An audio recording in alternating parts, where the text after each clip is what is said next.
So, hi everybody. This chapter and section is Chapter 3, Section 2. It is on probability and heredity. By the time this lesson is over, I will be able to define probability. Secondly, describe how probability helps explain the results of genetic crosses. 3, explain what a genotype is. And 4, explain what a phenotype is. Your teacher will probably tell you on what page in your journal you should write this. And you already know if at any time I get talking too fast, all you have to do is pause the video to get yourself caught up. Make sure you're writing down everything in your notebook that is not in your background knowledge. So let's start out with goal number 1. Probabilities is a number that describes how likely it is that an event will occur. You've probably learned this in math class. So go ahead and write this down, highlight it in red. It is a vocab word. So probability is a number. If I say something like there's a 50% chance that if I toss this coin, it's going to land up heads, 50% is the probability. Keep in mind that probability describes what is likely to occur. It does not describe what will occur. If I say there's a 50% chance of getting heads, I'm not telling you I'm going to get heads. I have no way of knowing that. I just tell you that I have a 50% chance of getting heads. The next question I have for you, does the result of one coin toss affect the result of the next? The answer is no. Just because I toss a coin and I get heads the first time doesn't mean when I toss it the next time I'm going to get tails, just because there's a 50-50 chance. So every single time I toss the coin, it's always the same probability, 50-50. I could toss the coin 1,000,000 times and I could get 1,000,000 heads. It's not likely, but it could happen, right? So probability is what's likely to occur. That's real important in genetics because if, for example, two animals, a male and a female, have a 25% chance, let's say, of passing on some trait to a child, and they have the child, and the child has the trait, and so then they decide to have baby number 2, baby number 2 always has every child they have has a 25% chance of getting that trait, whether they have one child or they have 1,000,000. Just because the baby got it doesn't mean that the next one won't. Okay, so it's kind of the same thing. So if you'd go to page 81 in the bottom of your books and go ahead and read through the situation on how to change a fraction into a percent, and go ahead and fill that out. Pause the video to do that, and then when you're done, come on back. So welcome back, everybody. Now we're going to work on number 2, our goal number 2. And my first question to you is a review question. What did Mendel observe when he crossed 2 hybrids? So as you recall, he did that in the F1 generation.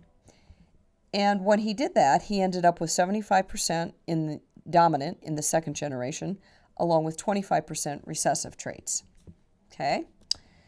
Another way to say that is that 3/4 of the F1s were smooth and 1/4 were bumpy.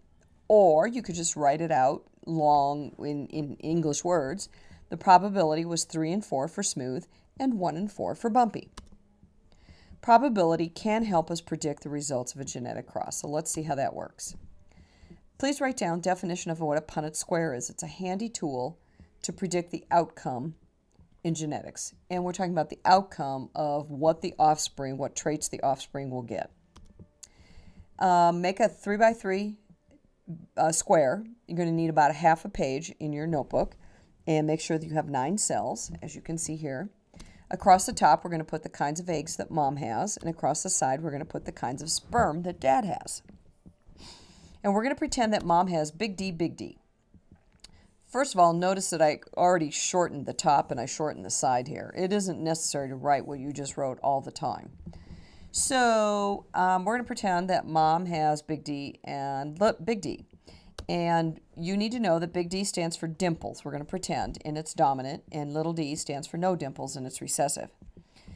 And make sure that you write down that letters represent alleles, and that alleles is highlighted. It is a vocab word. Now, the reason we have to write this twice instead of just one big D here at the top is that this mom got alleles from her mom and her dad, and that's what this represents. We're going to pretend that dad has 2 little d's, so he has 2 recessives. Again, 50% of of all of his genetic information contains a little d that he got from his mom, and the other 50% of all of his sperm that contains the genetic information contains a little d that he got from his dad. So we always have to put 2 along the side here. So there's a couple things, possibilities. These types of eggs could be fertilized by these kinds of sperm. If that's the case, then we have a 1 in 4 chance, 1 in 4 boxes, that the offspring would inherit a big D from mom and a little d from dad. That's a hybrid, and it would make them having dimples. Or these kinds of eggs could get together with these kinds of sperm. The result would be the same, a dimpled hybrid. Or these kinds of eggs could get together with these kinds of sperm, a dimpled hybrid. Or, get the idea, these kinds of eggs could get together, be fertilized by these kinds of sperm, and it would be a dimpled hybrid. Now, in this case, the results are the same. There's a 100% chance, 25, 25, 25, 25, of any baby that's produced by this mom and dad having dimples and being a hybrid. So let's think back to what Mendel did. He crossed a purebred dominant and a purebred recessive. So this Punnett square really does just describe, using a Punnett square in alleles, what Mendel did. And then these boxes on the inside represent the F1 generation. And each one is 1 out of 4, 1 out of 4, 1 out of 4, 1 out of 4. And you can add them together and say, well, there's a 4 out of 4 chance, right? Please write down, we would expect 100% of the offspring to be big D, little d, and all of them to have dimples. Then write down that having big D, little d is being called heterozygous. And go ahead and make this red, because it is a vocabulary word. Hetero means different, and zygous comes from the word zygote.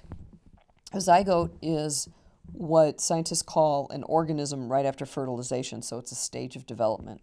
So this would be an offspring, zygote, that's different. Well, what's different about him? He's got a big D and a little d. He's got 1 dominant and 1 recessive trait. Now, we're going to cross an F1 with an F1, which is what Mendel did, right? That was his F1 generation, and then he crossed those 2 to get the F2 generation. But this time, rather than through pictures or artwork, we're going to do it with a Punnett square. So here's an F1. It's a hybrid, big S, little s. Another F1, big S, little s. And when we cross them, and we're going to put the females on top, males along the side. And notice I called it female allele this time and male allele. And it doesn't matter in which order you put them. You can put them anywhere you want. So if we put this kind of an egg together with this kind of a sperm, we would have a purebred, and it would be dominant. And I changed it from a D to an S, but if this were still dimples, we would say this one has dimples. Now, if this kind of an egg gets together with this kind of a sperm, then it would be hybrid, and again, it would have dimples, right? Because dimples is dominant. And if this kind of an egg got together with this kind of a sperm, again, we'd have dominant. Dominant would make this, the dominant allele would make this have dimples, and it would be a hybrid. Or this kind of allele could get together with this kind of allele, and we'd have purebred, but in this case it's purebred recessive. We would say that 2 out of the 4 are heterozygous. Here's 1, here's 2. 2 out of the 4 different options for what the babies could inherit.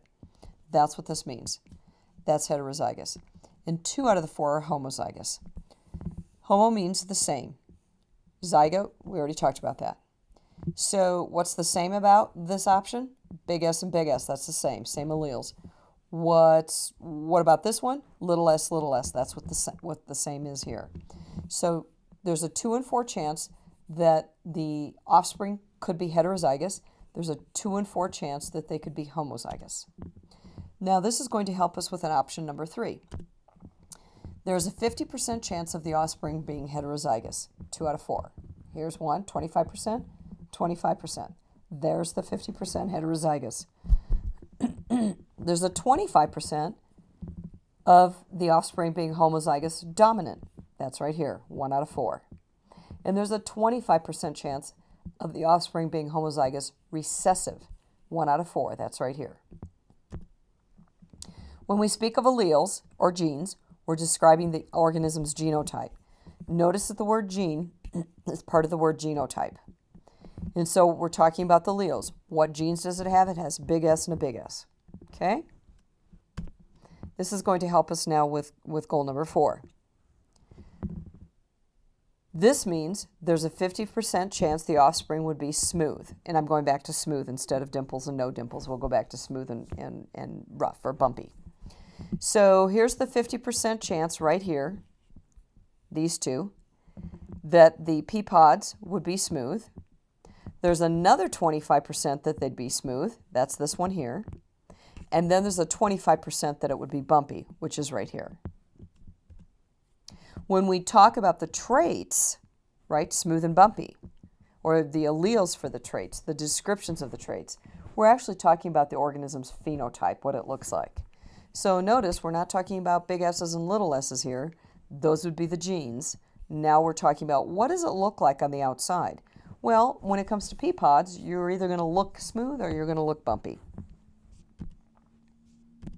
So I need you to write these 4 words together. I need you to group them. Heterozygous, different, big H, little h, and hybrid all mean the same thing. They're synonyms for one another. And then on the page down here, right, homozygous means the same. It also means purebred. It also means big H, or little h, little h. All of those words, those 4 groupings of words, all mean the same thing. The word genotype, genes, alleles, big H, little h, or little h, all mean the same thing. These are all genes, alleles, the genotype. And phenotype means how does it look? For example, smooth, bumpy, dimples, no dimples. That would be the phenotype. Probability can be expressed as a fraction, 1/2, that would be a fraction, or percent, 50%. Or you could say words, 1 out of 2. And remember that probability only tells us what is likely to happen. It is not what will happen. That's the end of Chapter 3, Section 2. If for any reason you've been foggy on any of this, you might want to try reading that in the book. And then when you're done here, getting your notes, go to Figure 1 on page 82 and 83. Give that a try. And then also answer the questions on page 82 in your book. That's it for Chapter 3, Section 2. So hope you guys have a good day, and we'll